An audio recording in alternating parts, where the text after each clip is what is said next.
നാളെ രാവിലെ വാക്സിൻ എടുക്കാൻ പോകണമെന്ന് പറഞ്ഞുകൊണ്ടാന്ന് തോന്നുന്നു കുഞ്ഞുപെണ്ണ് എന്നെ ഒരുപോലെ കണ്ണടപ്പിച്ചില്ല. പാലുകുടിയായിരുന്നു. അതുകൊണ്ട് തന്നെ രാവിലെ ആയപ്പോൾ എനിക്ക് ഉറങ്ങാത്തതിന്റെ ക്ഷീണവും അവൾക്ക് പാല് കുടിച്ചതിന്റെ ക്ഷീണവുമായിരുന്നു. കരച്ചിലുകാരിയെ ആശ്വസിപ്പിക്കാൻ ഉത്സാഹ കമ്മിറ്റി കൂടി കേട്ടോ.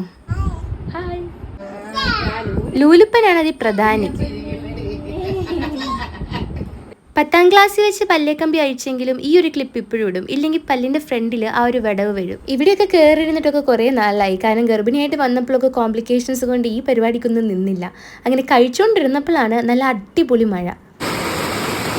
അല്ലിയിലും ജിയക്കുട്ടിയുടെ കുത്തിവയ്പ്പിന്റെ അന്ന് അച്ചട്ടായിട്ടൊരു മഴയുള്ളതാ കഴിഞ്ഞ പ്രാവശ്യം ഉണ്ടായിരുന്നു. ഭാഗ്യത്തിന് പോകാറായപ്പോഴത്തേക്കും മഴയൊക്കെ നിന്നു. ഞങ്ങൾ കോട്ടമുറി ഹെൽത്ത് സെന്ററിലാണ് പോകുന്നത്. നല്ല ആൾക്കാരെ കേട്ടോ. ഇത്തവണ നിന്നവരെല്ലാം നല്ല കാര്യമായിട്ടെല്ലാം പറഞ്ഞൊക്കെ തരും. ആദ്യം കയറി വെയിറ്റും ഹൈറ്റും തലയുടെ അളവൊക്കെ എടുത്ത ശേഷം കുത്തിവയ്പ്പ്. അങ്ങനെ കുത്തിവയ്പ്പ് കഴിഞ്ഞു. അവളുടെ അപ്പനെ പോലെ ഉറക്കത്തിൽ ആന കുത്തിയ പോലും അറിയില്ല. അതുകൊണ്ട് ഒറ്റ കരച്ചിലുള്ളായിരുന്നു, ഉറക്കമായതുകൊണ്ട്. പിന്നെ ബഹളമൊന്നുമില്ല. അങ്ങനെ ഇന്നത്തെ കുത്തിവയ്പ്പ് മഹാമഹം കഴിഞ്ഞു.